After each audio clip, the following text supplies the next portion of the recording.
જામી જાણી મૂંઝવણો થાય એટલે એના માટે પછી આપણા ડોક્ટરોમાં એક એમડી ડોક્ટર કાઢીને 40 વર્ષ સુધી ભણવું પડે અને 40 વર્ષ સુધી ભણા તો એની એમડી એટલે સર્જનની ડિગ્રી મળે. એ બધા દર્દોની દવા કરી શકે, બધા દર્દોનું નિદાન કરી શકે એવો કોઈ એમડી ડોક્ટર એટલે જે ભૂમિકા પ્રમાણે પણ એ બધી ભૂમિકાનો ભેળી કરી અને એનો ખાલી જોવો, એની પ્રકૃતિનું જોવો એટલે એને ખબર પડી જાય કે તાજી દવાઓ ના અલગો, કોઈ એક્શનો ના કરાવો. તમે જોજો ડોક્ટરો, સાદો ડોક્ટરો તો જાઓ ને કે આ કરો, આ બોલો, જીભ કાઢો, પશો કરો. એમડી ડોક્ટર આવું ના કરે, એ તો સાદો ડોક્ટર હોય કરે. પણ એમડી ડોક્ટર હોય તમારી પ્રકૃતિમાં જોવો ને એટલે ખબર પડી જાય કે તારી પ્રકૃતિ વાયુની છે એટલે તારે ભાગોળ નહીં ખાવાની, વાલ નહીં ખાવાના, વાયુ હોય તારે ખાવાનું, દવાની કોઈ જરૂર નહીં, કોઈ ક્રિયા કરવાની જરૂર નથી. તારા બધા રોગ સમાપ્ત થઈ જાય પણ આ તારી પ્રકૃતિ બદલી જાય, ખાલી ચરી પાડી દે. બોલો ડોક્ટર હાજો કરો દર્દીનું તો દવા હાજો કરો, સોરી હાજો કરે. જો ચરી ના પાડો તો વળે જો. એમ આપણા મહાપુરુષોએ એમ પ્રકારે જુદી જુદી વાતો લાગે છે આપણાને, પણ આપણા મહાપુરુષે સમજણ હમણાં જ બુરાણી બાપુની કથા હતી 6 મહિના અગાઉ મેં વાંચી, ત્યાં કથા સાંભળી. 9 દિવસ કથા ચાલી અને ફક્ત ગુરુ શબ્દ લીધો તેમનો, એક ગુરુ શબ્દ. 9 દિવસ સુધી સાહેબ એક ગુરુ શબ્દ ઉપર સત્સંગ કર્યો. 9 દિવસ સુધી પહેલા આખી રામાયણ બધું વિવરણ કરતા હતા, આવું એવું કર્યું. એક જીવ શબ્દ લઈ, કોઈ ગુરુ શબ્દ લઈ, કોઈ મન શબ્દ લઈ અને પાછલો એક 1.5 કલાક જેટલો ટાઈમ જ રામાયણની વાત કરે છે. બાકી 4 કલાકની અંદર એ શબ્દ લીધો હોય ના ઉપર સત્સંગ.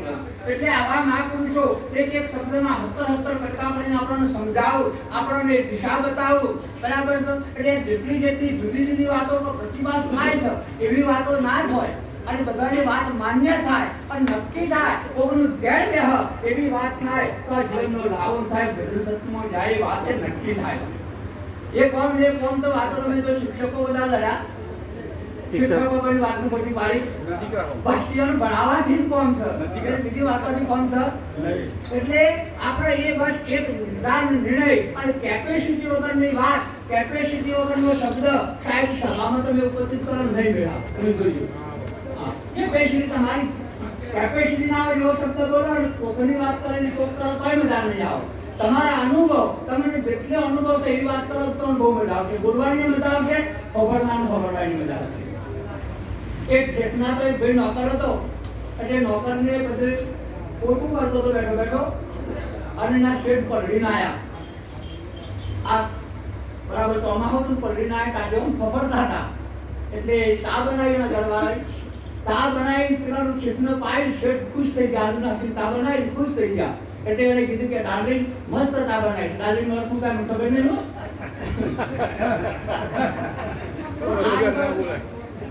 કે ખુશ બધાઈ જઈને. એટલે પેલા નોકરને જોતા શેઠવાડીની આટલી બધી હું સેવા કરું છું, કોઈ દાડો ખુશ ના જાઓ અને આ ખાલી ચા જોવાની શેઠને પાઈ અને શેઠે કીધું કે ડાર્લિંગ ખૂબ સરસ ચા બની છે. એ કેટલો રાજી થઈ ગયો, હું આટલું કામ કરું તો મારા ઉપર રાજી નહીં સમજતો.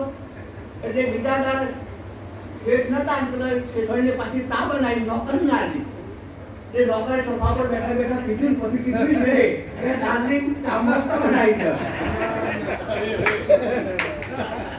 એ પેલી શેઠવાડી તો આવે નહીં, ઓછા આવે નહીં, બૈરામ કે શેઠવાડી કાલ રાજી થઈ ગયો તને આ હું છે એનું રિએક્ટ છે પણ કે તારી કેપેસિટી નહીં પૂરા. એ તો જેની કેપેસિટી હોય એટલે કેટલો મજા આવે. એમ સાહેબ આપણી કેપેસિટી વગરની વાત તમે જોજો તો હલવડ થાય હોય, કેપેસિટી ના હોય શબ્દ પડે ને હલવડ થાય. એમ જેની કેપેસિટી જેવા મહાપુરુષો આપણા મળ્યા બધા તત્વ એવા મહાપુરુષો છે. આપણે બાબુરામજી મહારાજ, ભગવંતદાસ મહારાજ, પુરણરામ મહારાજ સાહેબ, ભગવંતદાસ મહારાજનો ફોન નહીં કરતો પણ ખાસિયત આટલું થોડા સમયની અંદર પણ આપણા આખા ગુજરાતની અંદર જે વાતને ચલાવી સાહેબ એ મુદ્દો લઈને એટલે એ મુદ્દો એનો પૂરો કરવાનો. બીજા નંબરમાં બીજો હું કર્યું છે તો આપવું ભગવંતદાસ મહારાજના, કાલિદાસ મહારાજના જીવનમાં શબ્દ ના આવ્યો એમ ભગવંતદાસ મહારાજના જીવનમાં પણ શબ્દ આવ્યો છે સાહેબ. ધન્યવાદ છવા મહાપુરુષો કાર્ય બતાવો અને નહીં તો અમારે કાર્ય પણ આ જે ભૂમિકા અને એક જ શબ્દો તમે સભાના માટે સત્સંગ કરો. સભાના માટે સત્સંગ હોવો તો આચાર્ય માટે નહીં, અધિકારીઓ માટે સત્સંગ ના હોવો તો સભાની કેવી પ્રતિસાદ મળે છે તેના ઉપર વાત કરો. જો સાહેબ તમારી બોલવાલા ના થાય, તમારો જો સ્વીકાર ના કરો તો કહી દો. પણ આપણે પાછળ જોઈ જઈને જેમ પેલું કૂતરું હોય ને અને કૂતરું એક ફળમ મારે ને એટલે 2-3 ફૂટ જગ્યા કાપો, વધુ ફળમ મારે ને તો 10-15 ફૂટ કાપી નાખે જગ્યા. પણ બે જણા હંગાડી દોડ તો મોડું થઈ જાય. પેલું 10 ફૂટ કાપ અને પેલું 3 ફૂટ કાપ સતોય પણ કૂતરું માર થઈ જાય. કેમ?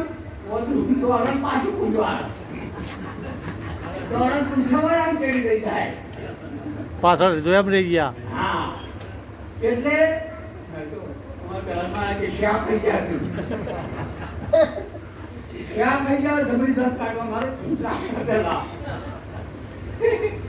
તે ઊંચો ને કઈ પણ આવું હોય ને એટલે અમુક ના રાશી હતું એ તો એના જીવડા હોય ને રાશી એવું ઊંચો લાવ કે એ લાઈટ પછી બોધીને એવું માર્યું ને ગમે એવું કઈ પણ હોય પણ શા ખાઈ જાય ને પછી છોકરો એના પગમાં રમતીન થાય એટલો બોલે નહીં.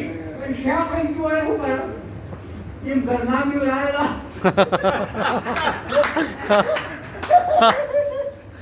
સભાઓમાં પીવેલા સંતોજી પેલા શા ખાઈ ગયા ને વાત થઈ મળે શા નહીં ખાઈ જવાય નહીં. અરે કોઈ તકલીફ તો પૂછો પુરંદર મહારાજ સુધી શું આપણે પૂછી દો. આપણને કોઈ તકલીફ હોય તો સાહેબ તમારા તાલાવેલી હોવી દો, એમના ઘેર દો, બોલાવો તમારા ઘેર તમને તાલાવેલી હોય તો. પણ એમને પાડી શા ખાઈ દો તો તમારું નિવેડો નહીં થાય. અંગણ પાસે ટીકર બી કરી નાખવાની એટલે શા મટાડી હોય જે પૂરતી શા મટાડ્યો કતો એ ભાઈ બંધી કે ડેટ પડે પેલા પેલું કહી દેવું પણ જોજો મારા મને ફાવે એવું બોલ્યું પણ તું પહેલા નહીં કોઈ મને આવું ફોનમાં કઈ આપવું પડે. પણ તો એ તો આવે ને એટલે જપું નહીં કીધા આવવાનું, કારણ કે રવાજ કંઈ ખોટું આવે એટલે હા એટલે ઉડાડવું જ પડે. ખબર નહીં હોય કે કૂદી જાય. અમે મારા તમે કોઈ પતંગ ઉડાડવા ગયા ને પેલા કોઈ 20 પતંગોમાં ચડાતા કપાઈ ગયા. દોરી દેખાતી નહીં તો પતંગ દેખાતા મને કપાઈ ગયો. પણ પૂરી જેની લોબી દોરી હોય તે દેખાય નહીં અને તો કપાઈ જાય પેલો શું કરે થાય. આ વસ્તુ મારે ખબર નહીં પડતી. એમ આપણી જે વાતો છે કેપેસિટી વગરની વાતો, બીજી ઇત્યાદિ વાતો બધા જ ના ફરતી હોય, કપાઈ જતી હોય અને જો તમારે આ સભાની અંદર સ્પેશિયલ કોઈ પરિપૂર્ણ વાત કરવી હોય તેવા મહાપુરુષોનો સંગ કરવો પડે, એવા મહાપુરુષોની સોબત કરવી પડે, એમની વાતમાં નિષ્ઠા રાખવી પડે અને સતત ભજનમાં રહેવું પડે, સતત સત્સંગમાં રહેવું પડે. જો એનાથી આપણે શેતા થઈએ અને પછી આપણે આવું કરીએ શેખ છીએ એવું કરીએ તો એ મેળ આવે નહીં. એટલે પુરંદા મહારાજને વધારે તો નહીં બોલતો હું, આટલું જ બોલું છું. પણ એક મારો પ્રશ્ન છે અને રજૂ કરવો એના માટે યોગ્ય પ્રશ્ન છે આમ તો. પણ એના વિશે ભગવાનદાસ મહારાજ વિમર્શ કરતો હોય, બાબુરામ મહારાજ કરતો હોય, પુરંદા મહારાજ કરતો હોય. પણ આ લોકો જે કહે છે કે બ્રહ્મનું જ્ઞાન થાય છે, બ્રહ્મનું જ્ઞાન થાય છે બધા કહીશું તો આ બ્રહ્મનું જ્ઞાન થાય છે કયું? એ આ મારો પ્રશ્ન છે. બ્રહ્મનું જ્ઞાન થાય કયું? કેવી રીતે થાય, કેમ થાય અને કોણ કરાવે છે? આ એક પ્રશ્ન આવ્યો. બીજો પ્રશ્ન મેં 2 વાતો થઈ. એક મહાપુરુષે એવું કીધું કે જન્મ મરણ સર નહીં, અને એક મહાપુરુષ કહે છે કે જન્મ મરણ સર. 2 જણોને સત્સંગ કર્યો વ્યવહાર. એક મહાપુરુષે એવું કીધું કે જન્મ મરણ સજ નહીં, એક મહાપુરુષે કીધું કે જન્મ મરણ સર. તો બોલો આપણે બધાને હલવલ થાય કે નહીં? આ તો સહી માનવું કે નહીં માનવું એટલે હલવલ થાય. એટલે આ મારો બીજો પ્રશ્ન કે તો જન્મ મરણ સક નહીં, સતો કેવી રીતે છે? જો જન્મ મરણ નહીં તો માણસ જ્યારે એના શરીરમાંથી કોઈ પણ વસ્તુ ગતિ કાપતી ના હોય તો એને બાળી દેવામાં કે નાખી દેવામાં શરીરનો નાશ કરવામાં આવે છે. તો શું એમાંથી આગુ પાછું થવાના કારણે આ બાળી દીકરીનો નાશ કર્યો? કોઈ એમ કહેતું હોય કે એક્સમેન્ટ બગડી ગયું, કોઈ સાધનમાંથી બગડી ગયું છે. હું તો ગમે તે સાધન બગડી ગયું અગર નહીં, પણ આ થતું હું નહીં મળતું અને મરી પૂરું થાય છે. શું થાય છે? તો આ 2 પ્રશ્નોનું સોલ્યુશન થઈ જાય. આટલું બધી મારી વાણી વિરામ આલું. ઘણા સદગુરુ મહારાજ હજીરામ મહારાજને તાળી ફેરવવા ભાઈ સુંદર તેમને લેવલની વાત